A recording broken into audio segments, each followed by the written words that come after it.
எல்லோருக்கும் வணக்கம். Welcome to SK cine update.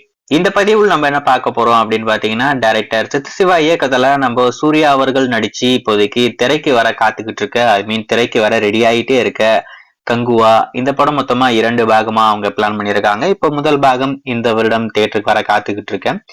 August அப்படி இல்லைனாக்கா இந்த வருடம் தீபாவளிக்கு நம்ம தியேட்டருக்கு கொண்டு போலாம் அப்படின்ற மாதிரி முடிவு பண்ணியிருக்காங்க. கூடிய விரைவில் படம் எப்ப வெளியாக போகுது அப்படின்ற அபிஷியல் டேட்டையும் அவங்க அனௌன்ஸ் பண்ண போறாங்க. படத்துடைய ஒர்க்குமே ஆல்மோஸ்ட் முடிஞ்சிருச்சாமா. சிஜி ஒர்க் அதெல்லாம் பேலன்ஸ் இருக்கு அப்படின்ற மாதிரி சொல்றாங்க. ரீசெண்டா இந்த படத்துடைய அனௌன்ஸ்மெண்ட்டுக்காக, அதாவது இந்த படத்துடைய டிஜிட்டல் ரைட்ஸ் நம்ம அமேசான் பிரைம் ரெக்கார்டட் பிரைஸ்க்கு வாங்கியிருந்தாங்க. அந்த படத்துடைய அந்த ஓடிடி அப்டேட்டுக்காக இந்த படத்துடைய சின்ன டீசர் அவங்க கொண்டு வந்தாங்க. நீங்க பார்த்திருப்பீங்க நம்புறேன். ரசிகர் மத்தியில ஒரு பயங்கரமான வரவேற்பேன்.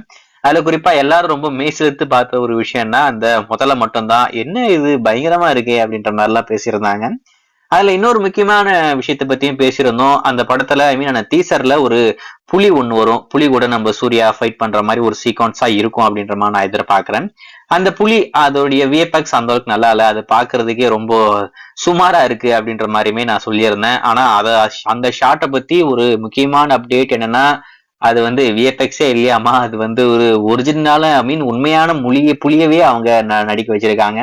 அதுக்காக பர்மிஷன் எல்லாம் வாங்கி ஒரு ஒரிஜினல் புலியை தான் நாங்க அதுல யூஸ் பண்ணியிருக்கோம். கேமராமேன் அதுக்காக நிறைய ஷார்ட்ஸ் எல்லாம் எடுத்துட்டு விஎஃப்எக்ஸ்ல அதெல்லாம் மேட்ச் பண்ணி நாங்க பண்ணியிருக்கோம். ஆனா நீங்க அந்த ஷார்ட்ல பார்த்த புலி விஎஃப்எக்ஸ் எல்லாம் இல்ல, அது உண்மையான புலியை தான் நாங்க படத்துல யூஸ் பண்ணியிருக்கோம் அப்படின்ற மாதிரி சொல்லியிருக்காங்க. உண்மையான புலியா இந்த அளவுக்கு டம்மியா இருக்கு அப்படின்ற மாதிரி தோணுச்சு. மேபி புலி உண்மையிலேயே அப்படிதான் இருக்கும் போல. நம்ம தான் படத்துல பிரம்மாண்டமா பார்த்துட்டு அந்த மாதிரி நம்ம இமேஜின் பண்ணி வச்சிருக்கோம்னு நினைக்கிறேன். எனிவே இப்போதைக்கு இந்த கங்குவா படத்துல யூஸ் பண்ணியிருக்கிற வந்திருந்த அந்த புலி ஒரிஜினலான புலியாமா, உண்மையான புலியவே நாங்க யூஸ் பண்ணி படமா பண்ணியிருக்கோம் அப்படின்ற மாதிரி ஒரு தகவல் வந்திருக்கு.